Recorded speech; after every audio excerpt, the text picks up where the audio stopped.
সাগরের পাশ দিয়ে নয়, সমুদ্রের বুকের উপর দিয়ে চলেছে রেল সেতু, আর তার উপর দিয়েই ছুটছে ট্রেন।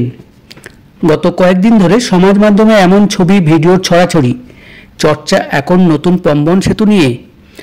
মাত্র কয়েকদিন আগেই নবকলেবরে তৈরি সেই সেতু উদ্বোধন করেছেন প্রধানমন্ত্রী নরেন্দ্র মোদী। বন্ধুরা, আজকে আমাদের এই ভিডিওতে থাকবে এই পম্বন সেতুর ডিটেলস এবং এই পম্বন সেতু রামেশ্বরম এবং এই পম্বন সেতুর আশেপাশে ঘোরার জায়গা, ট্যুরিস্ট প্লেস, এগুলো নিয়েই আজকে আমাদের ভিডিওটি। চলুন বন্ধুরা, দেখতে থাকি আজকে আমাদের এপিসোড পম্বন সেতু Rameswaram.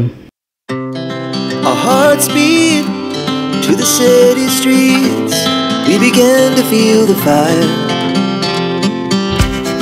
We rise like tall buildings as the chemicals they take us higher. The night's young, it has just begun. নমস্কার বন্ধুরা, welcome to simple Bappada channel. Simple Bappada চ্যানেলে আপনাদের সবাইকে স্বাগত। বন্ধুরা, আজকে আমি নিয়ে চলে এসেছি আপনাদের সামনে পম্বন রেলওয়ে ব্রিজ। সমুদ্রের উপর এক ইতিহাসের পথ চলা এই পম্বন রেলওয়ে ব্রিজ। নীল জলরাশির ওপর দিয়ে এগিয়ে চলেছে একটি রেল লাইন, যেন সময়ের গর্ভে লেখা কোনো গল্প। এটাই হলো পম্বন রেলওয়ে ব্রিজ। ভারতের দক্ষিণ প্রান্তে তামিলনাড়ু রাজ্যের ম্যান্ডাপাম থেকে রামেশ্বরম দ্বীপ পর্যন্ত বিস্তৃত এই ব্রিজ শুধু দুটি জায়গা নয়, মানুষের আশা আর প্রযুক্তির সাহসিকতাকে একসাথে যুক্ত করেছে। বন্ধুরা, সালটা ছিল 1914, ব্রিটিশ শাসনকাল। তখন তৈরি হয় ভারতের প্রথম সমুদ্রের রেল ব্রিজ পাম্বান ব্রিজ। 2 কিলোমিটারের বেশি দীর্ঘ এই ব্রিজ সেই সময় ছিল দেশের সর্ববৃহৎ এবং সবথেকে চ্যালেঞ্জিং প্রকল্প। গভীর সমুদ্রের ওপর থেকে ব্রিজ বানানো, ঝড়ঝঞ্ঝা পেরিয়ে ট্রেন চালানো, সব কিছুতেই ছিল দুঃসাহসিকতা আর এক নিখুঁত পরিকল্পনা। এই নতুন পম্বন সেতুটি তৈরি করতে খরচ হয়েছে 531 কোটি টাকা।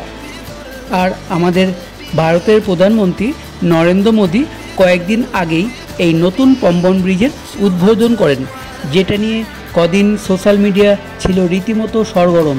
এই নতুন পম্বন ব্রিজ ভারতের ইতিহাসের এক নতুন অধ্যায়ের সূচনা করল। এই সেতুর প্রযুক্তি চমকে দেওয়ার মতো। পাম্বান ব্রিজের সবথেকে চমকপ্রদ দিক যেটা হলো এর বেসকিউল স্প্যান, মানে ব্রিজের একটা অংশ ওপরে উঠে যায় যেন জাহাজ চলাচল করে। একসময় এটা ম্যানুয়ালি খোলা হতো। জাহাজ চলাচলের জন্য 72 মিটার অংশ লম্বালম্বিভাবে ওপরে তোলা যায়। জাহাজ আসছে, ট্রেন দাঁড়িয়ে পড়ছে, ব্রিজ খুলে গেল, আবার ব্রিজ বন্ধ, ট্রেন চলাচল শুরু। এই দৃশ্য আজও মুগ্ধ করে সবাইকে।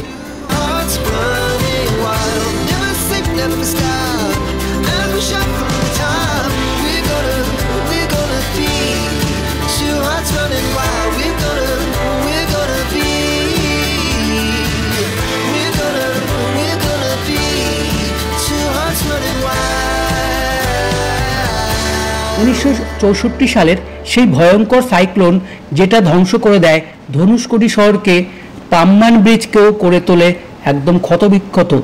কিন্তু ব্রিজের প্রাণ যেন ফুরোয় না। সংস্কারের পর আবার ট্রেন চলতে শুরু করে, যেন বলে আমি আছি, আমি চলবো। আজও এই ব্রিজে প্রতিটি ট্রেন বিশেষ নজরদারির মধ্যে চলে। বাতাসের গতি বেশি হলে ট্রেন থেমে যায়, নিরাপত্তা সবার আগে। বর্তমানে এই নতুন ভার্টিক্যাল লিফট রেলওয়ে ব্রিজ তৈরি হয়েছে এবং পাম্বান ব্রিজের যে ঐতিহ্য সেটা বজায় রয়েছে এবং চিরকাল ইতিহাসের পাতায় সেটা বজায় থাকবে। এই ব্রিজ শুধু ইঞ্জিনিয়ারিংয়ের কীর্তি নয়, হাজার হাজার মানুষের ভালোবাসা। একজন তীর্থযাত্রীর জন্য এটা রামের পথে যাওয়ার প্রথম ধাপ, একজন প্রকৌশলীর জন্য এটা একটা জীবন্ত শিক্ষা কেন্দ্র। পাম্বান রেলওয়ে ব্রিজ শুধু একটা রেল লাইন নয়, এটা একটা জীবন্ত কিংবদন্তি, যা বলে যায় সাহস থাকলে সমুদ্রও পথ হয়ে যায়। हमारे लिए हर प्रोजेक्ट भारत के नवनिर्माण का माध्यम है। जैसे एक एक ईंट से बुलंद इमारत बनती है, वैसे ही ऐसे हर प्रोजेक्ट से भव्य भारत की इमारत बन रही है।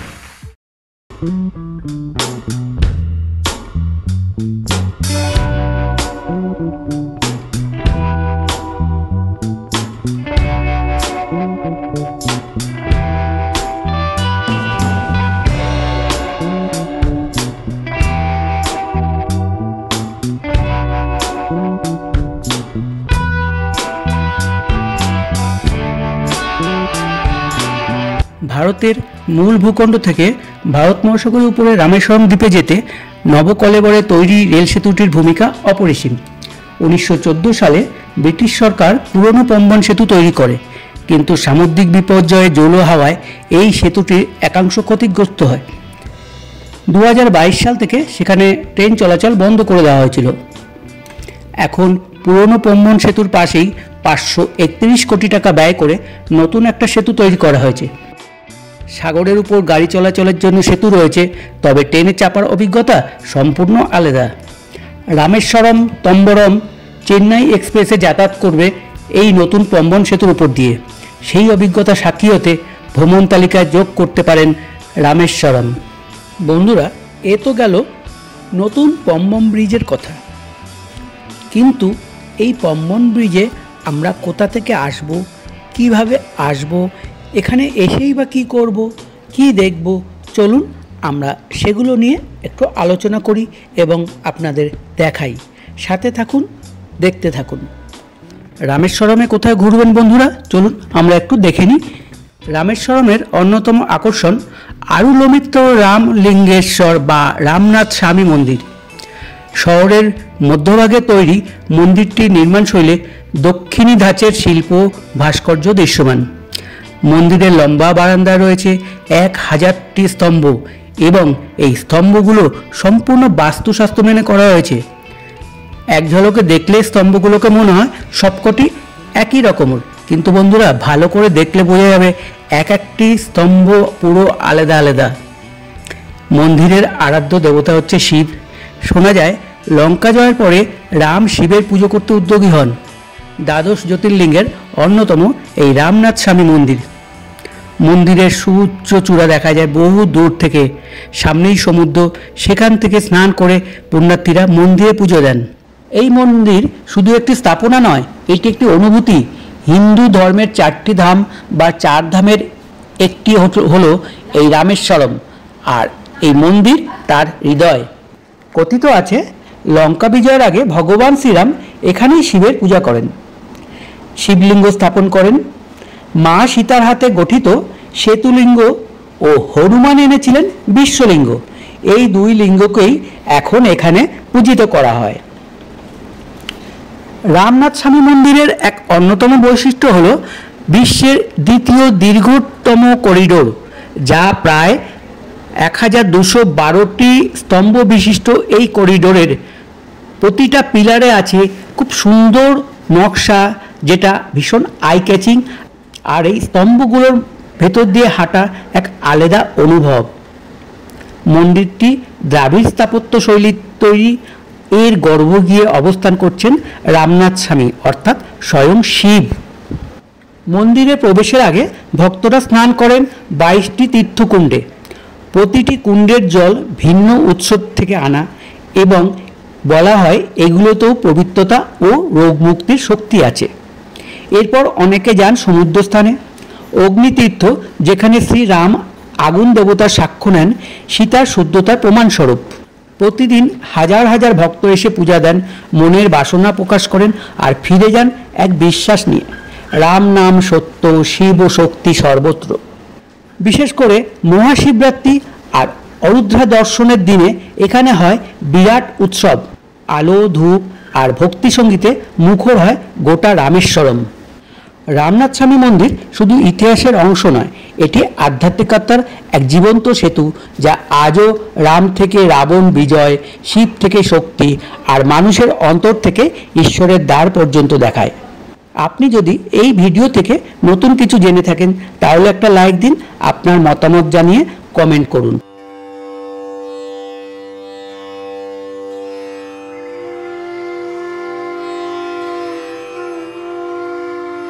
এখানে থাকার জন্য অনেক ধর্মশালা আছে, বাজেট হোটেল পাওয়া যায়, আবার ভালো ভালো হোটেলও পাওয়া যায়। থাকার জন্য এই রামেশ্বরম মন্দিরের আশেপাশে জায়গা খুবই ভালো।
এছাড়া আছে গন্ধমাদন পর্বত।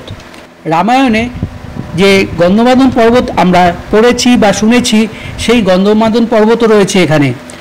অন্তত এখানকার যে ছোট পাহাড় সেটা সেরকমই নাম। রামচন্দ্রের বানর সেনারা সাগরের বুকে পাথর ভাসিয়ে তৈরি করেছিল একটা সেতু, জলে পাথর ফেললেই তা ডুবে যাওয়ার কথা। তবে রামেশ্বরমের বিভিন্ন মন্দিরে এমন কিছু পাথর রাখা আছে যেগুলি জলে ভাসে। এছাড়াও রয়েছে পঞ্চমুখী হনুমান মন্দির, লক্ষণ তীর্থ, এরকম আরও অনেক দেখার জায়গা।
বন্ধুরা, এখানে আসার বেস্ট টাইম হচ্ছে নভেম্বর থেকে এপ্রিল মাস। এই নভেম্বর থেকে এপ্রিল মাসের মধ্যে আপনারা আসার প্ল্যান করলে ভালো হয়।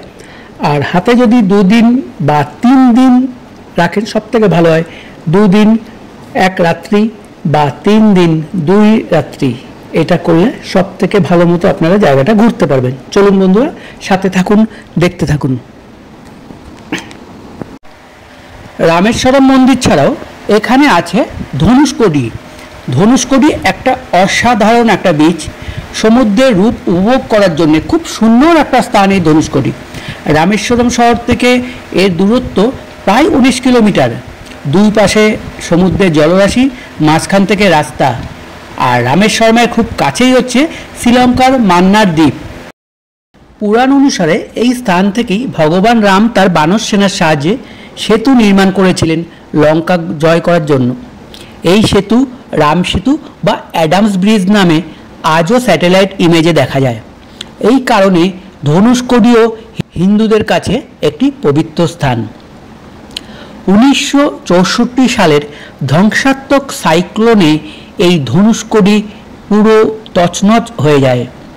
ধনুষ্কোডির ইতিহাসে সবথেকে বড় দুঃস্বপ্ন ছিল এই 1964 সালের সাইক্লোন। প্রবল ঘূর্ণিঝড় আর 20 ফুট উঁচু সুনামিতে ধনুষ্কোডি শহর সম্পূর্ণ ধ্বংস হয়ে যায়। সেই সময় একটি যাত্রীবাহী ট্রেন পম্বান এক্সপ্রেসে সমুদ্রের জলে ডুবে যায়, যার ফলে প্রায় 200 জনের প্রাণহানি ঘটে। আজ ধনুষ্কোডি একটি ভূতের শহর হিসাবে পরিচিত। জনবসতি নেই বললেই চলে, শুধুমাত্র পর্যটকরা আসেন এই রহস্যময় স্থানটি দেখতে। ধ্বংসপ্রাপ্ত রেল স্টেশন, গির্জা, অন্যান্য ধ্বংসস্তূপগুলো যেন আজও অতীতের করুণ ইতিহাসের সাক্ষী। ইন্ডিয়ান ওশান ও বঙ্গোপসাগরের মিলনস্থল অরিচ্চাল মুনাই। কিভাবে যাবেন এই ধনুষ্কোডি? রামেশ্বরম থেকে ধনুষকোটিতে পৌঁছানো যায় প্রাইভেট গাড়ি বা স্থানীয় ট্যুর গাইডদের সাহায্যে। রাস্তাটি এখন পর্যটকদের জন্য খোলা আছে, আর রাস্তা ধরে একেবারে সমুদ্রের ধারে পৌঁছানো যায়। ধনুষকোটি শুধু একটি শহর নয়, এটি ইতিহাস, ধর্ম, প্রকৃতি ও বিপর্যয়ের এক অনন্য সংমিশ্রণ। এখানে দাঁড়িয়ে আপনি অনুভব করবেন প্রকৃতির অপরিমেয় শক্তি ও সময়ের নির্মমতা। ভারতের এক বিস্ময়কর কিন্তু ভৌতিক শহর ধনুষকোটি। এটি এমন একটি স্থান যেটি একসময় ছিল এক ব্যস্ত বন্দর নগরী, কিন্তু আজ তা শুধুই ধ্বংসস্তূপ। কেবল বাতাসে ভেসে বেড়ায় করুণ এক ইতিহাস। তো বন্ধুরা, রামেশ্বরম দেখার পাশাপাশি এই ধনুষকোটি দেখাও কিন্তু একটা খুব সুন্দর একটা অপশন হতে পারে ট্যুরিস্টদের কাছে। বন্ধুরা, এই রামেশ্বরমের কাছাকাছি আছে এপিজে আব্দুল কালাম মেমোরিয়াল। প্রাক্তন রাষ্ট্রপতি তথা ভারতের যে মিসাইল ম্যান, তিনি হলেন এপিজে আব্দুল কালাম। এপিজে আব্দুল কালামের বাড়ি এই রামেশ্বরমে, আর সেখানেই রয়েছে একটা মিউজিয়াম। এখানেই ছোটবেলা কেটেছিল এই প্রাক্তন রাষ্ট্রপতির। আর আপনারা এই রামেশ্বরমের থেকেই ঘুরে আসতে পারেন এই এপিজে আব্দুল কালাম মেমোরিয়ালে। কালাম মেমোরিয়াল এই জায়গায় মিশে আছে এক মহান বিজ্ঞানী, এক আদর্শ রাষ্ট্রপতি এবং লক্ষ লক্ষ মানুষের অনুপ্রেরণা ডক্টর এপিজে আব্দুল কালামের স্মৃতি। আব্দুল কালাম মেমোরিয়াল অবস্থিত এই তামিলনাড়ুর রামেশ্বরমে ডক্টর কালামের জন্মস্থানেই। রেলওয়ে স্টেশন থেকে প্রায় 2 কিলোমিটার দূরত্বে পেইকারাম নামে অবস্থিত এই আব্দুল কালাম মেমোরিয়ালটি 2015 সালের 27শে জুলাই শিলংয়ে এক বক্তৃতা দিতে গিয়ে হার্ট অ্যাটাকে আক্রান্ত হয়ে পৃথিবী ছেড়ে চলে যান ডক্টর আব্দুল কালাম। জাতি তার অবদানকে শ্রদ্ধা জানাতে তার সমাধিস্থলেই নির্মাণ করেন এই মেমোরিয়াল। এই মেমোরিয়ালটি 2017 সালে উদ্বোধন করেন ভারতের প্রধানমন্ত্রী নরেন্দ্র মোদী। মেমোরিয়ালের নকশায় ভারতীয় সংস্কৃতি, বৈজ্ঞানিক চেতনা এবং সামরিক গর্বের এক অপূর্ব মিশ্রণ দেখা যায়। এই মেমোরিয়ালের ভিতরে রয়েছে ডক্টর কালামের ব্যবহার করা বিভিন্ন জিনিসপত্র, তার লেখা বইয়ের সংগ্রহ, রকেট ও মিসাইলের মডেল, তার জীবনের উল্লেখযোগ্য মুহূর্তগুলির ফটো ও তথ্যচিত্র এবং একটা সুন্দর মিউজিয়াম গ্যালারি। এই মিউজিয়ামের বিশেষ আকর্ষণ ডক্টর আব্দুল কালামের পোশাক, মেডেল, ফাউন্টেন পেন, ঘড়ি, যেগুলো সব কিছু যত্ন করে রাখা আছে। এছাড়াও দর্শনার্থীদের জন্য রয়েছে ইন্টারঅ্যাক্টিভ ডিজিটাল ডিসপ্লে।